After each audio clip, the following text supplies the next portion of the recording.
Hello everybody, what's up? It's Stepano here.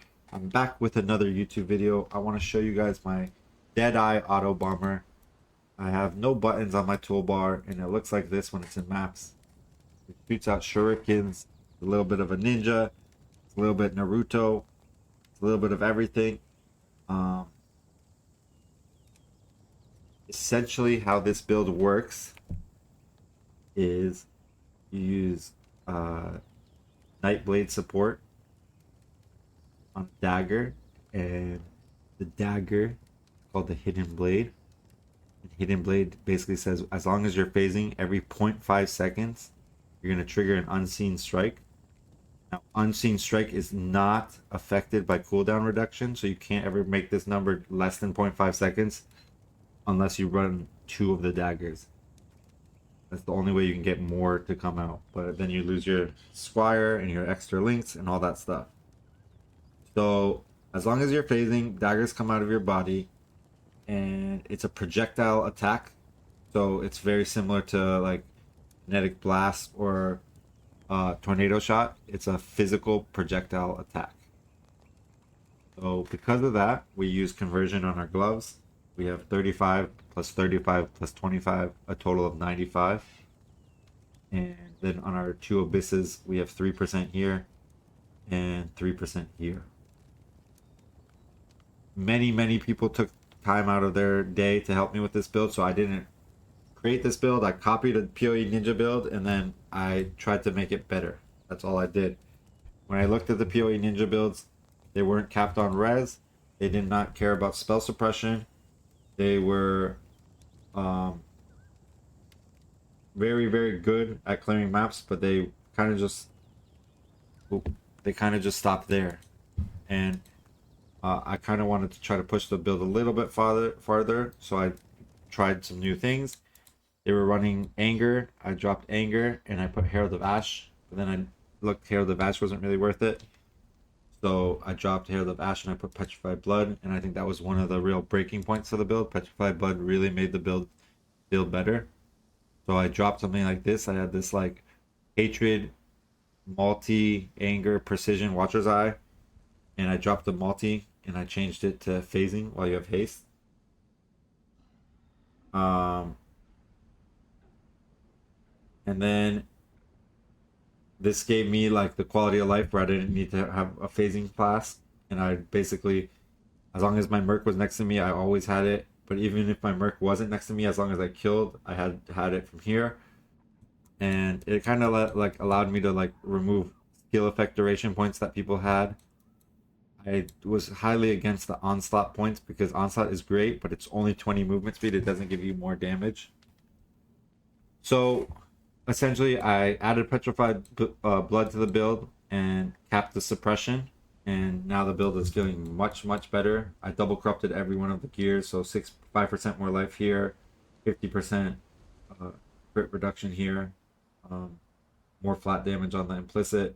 We did all that stuff to make the build feel better. And let me just import I waited to import the POB so you guys can kind of see how to do it if you do choose to play the build. So you go passive tree and items, and it doesn't show up. Unseen strike doesn't show up. It says this skill requires you to be phasing. We're going to come here and you're going to say, are you phasing? We're going to say yes. You have power charges? Yes. You have frenzy charges? Yes. Endurance charges? Yes. We're a mapper, right? We run around and we kill and we get them from overcharged. The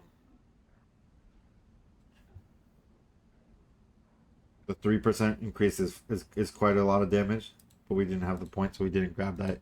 But if you just wanted to know, that is good damage right there. We didn't put our flask there.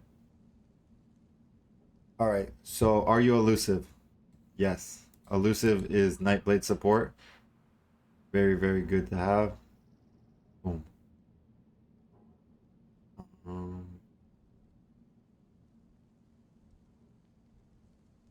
Have you killed recently? Yes. Have you crit recently? Yes.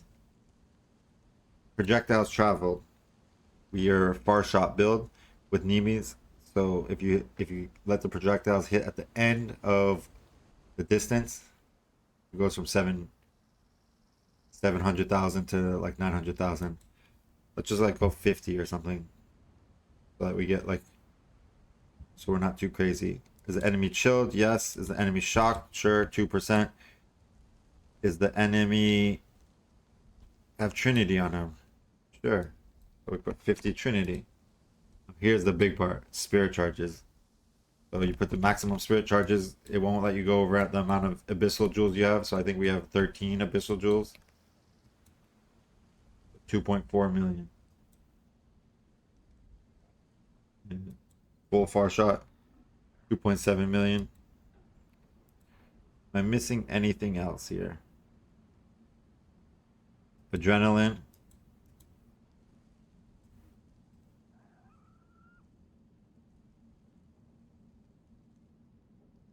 Oh, the only other thing you can do is, I guess since I have a Doriani's Merc, you can minus 200.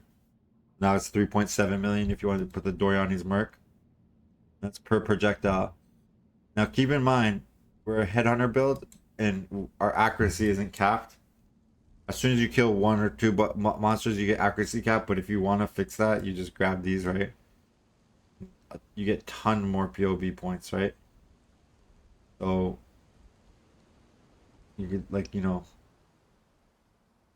recoup versus damage.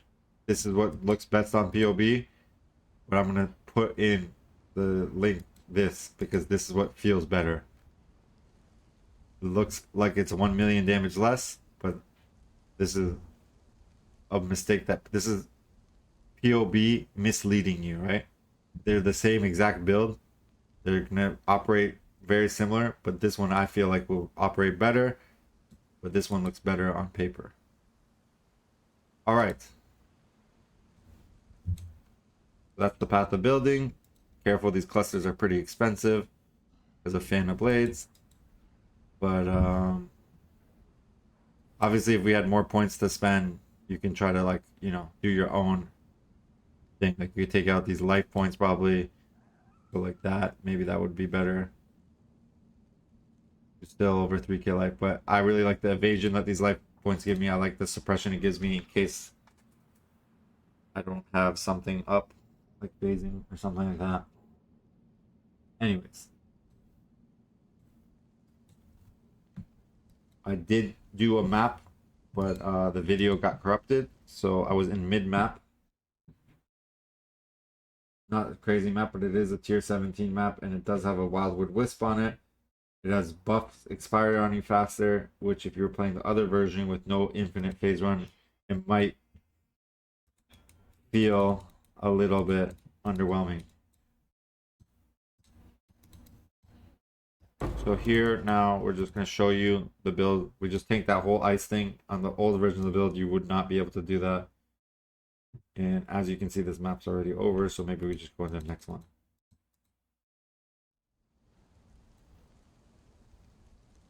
So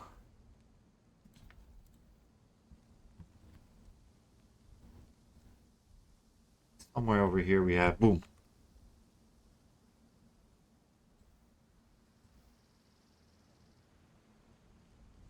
Unique monsters have extra life, whatever. Let's jump in and see how we operate.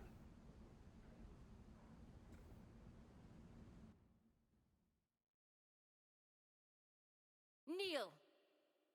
Yo, Afro, thank you for the sub. I didn't mean to ignore Afro. I was just concentrated in my YouTube video. But on my Twitch channel, ladies and gentlemen, feel free to join me on Twitch. I stream every day this league. And I'm just trying to have fun. Thank you, Afro, for the support. 55 months. Thank you. As you can see, we just come into the map. We may die. There is a chance we die, but we try our best not to die. And we put in as many little layers as we could to make it so that we don't die to every little thing that happens in the map. Choose your next move very carefully. Now, the build definitely has its limits. Keep that in mind. It does have quite a lot of damage in most cases. It is an Autobomber, so don't get your hopes too up on the build. It can only do enough. Let's not drag this out. And it is a very unique, very, very fun build that I highly do recommend if you have extra time to try. But if you set your expectations too high for this build, you're going to be disappointed.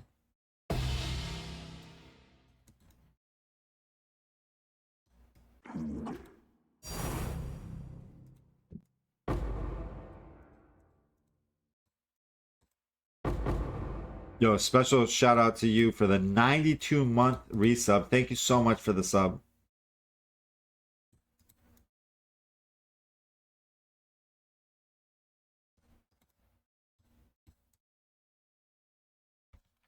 When you drop, look at this. Look at this guy. Look at this dude. When you drop a containment, you say sustain, sustain, because that is big hype. If you're doing strong boxes and you drop a containment back, that means you don't need. That's one less trade you need to do. That is the most expensive scarab in the strat. But like I said, I think you guys kind of get the point of the build. I don't need to do the whole map for the video. I killed the Kosis. I opened the boxes. They can't really one-shot me too easily anymore. Of course, under the right circumstances, I will die. Divine or such grace, such grace. But I'm pushing no button. And I'm having a lot of fun in a tier 17. If you asked me 2 weeks ago if that was a thing, I would say I don't know. I don't think so. Now, I know you can do it. I know you can make an Autobomber that can kill. I know you can make an Autobomber where you don't have to push a single button when you enter the map. And that is this build. I hope you enjoy it.